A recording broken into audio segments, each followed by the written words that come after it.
Hi there everyone, just down at Waikato, and it's a beautiful day down here. I don't know if you can see that, but that's up the Rivermouth, and it all goes to the surf. There's about 15 to 20 surfers out there, and yeah, it's a beautiful day. But I'm just giving you an update on the Freedom Camping. So there are several options, and the main options are the community boards voted for option 1, and that meant we could have, tents parked all along here, and a majority of tents are going to be parked out the back there, just for one night. I don't think that's an option, and I don't think anyone should consider that an option. But the two main options are option 1 and options 4 and 5.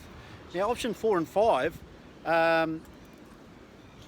The problem with 4 is they're allowing certain places to park only.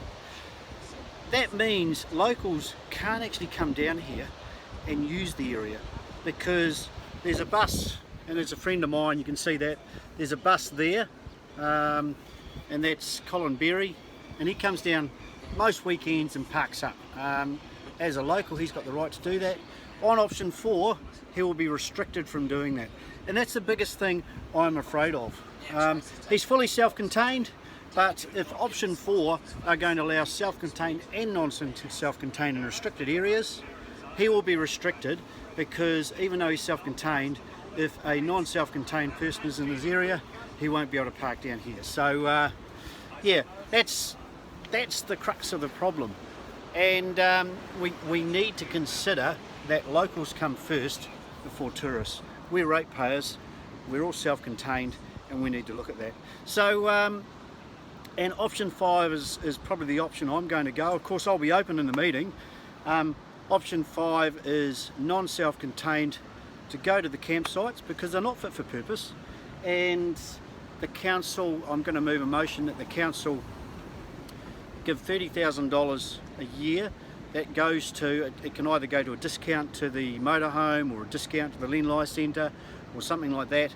Because we're pushing them out of these areas, we're not pushing them out fully, we're actually giving them a discount. So I think that's great, and we do that all over. I mean, we give $4.5 million a year to the arts to attract tourists, and I'm only talking $30,000 here, and that $30,000 is a heck of a lot cheaper than building just one more toilet.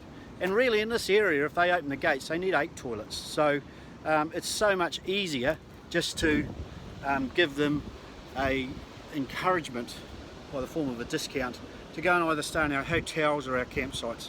So that's the option. And the other option is, yes, they can stay down here for 3 nights in any 3-month period, any 1 month period, but they must only stay here for 24 hours at a time. So if they arrive at 9 AM in the morning, they can stay all day and leave at 9 AM. If they arrive at 5, they can stay all night after 5, but they must be gone by 9 in the morning.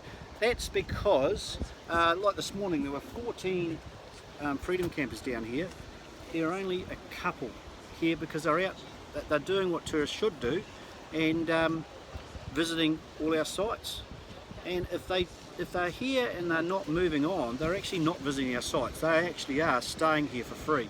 So I think 9 AM in the morning leave, and yes, they can come here for 3 days, but only self-contained, because that'll fix the majority of the problem. Like I say, this morning there were 14 campers here. They're all gone touring, which is good. So that option is an option that should be enforced, because it's enforced now. So we just should make it standard, and of course they'll be back here at night. So that's an option, and yeah, we really all need to get behind it. So it's a great day down here, and that's one of the reasons I built my camper, so I can come down here as a local and go fishing right here. Now, based on option 4, I won't be able to do that, because if I go fishing, have a couple of beers, or maybe just a rum on ice while I'm fishing, I can't drive home, and I shouldn't have to drive home. I'm totally fit for purpose, but I won't be able to set up and go fishing right at my doorstep as a local because option 4, they're only allowed 1 or 2 spaces for the Freedom campers to go. So like I say, that's really limiting.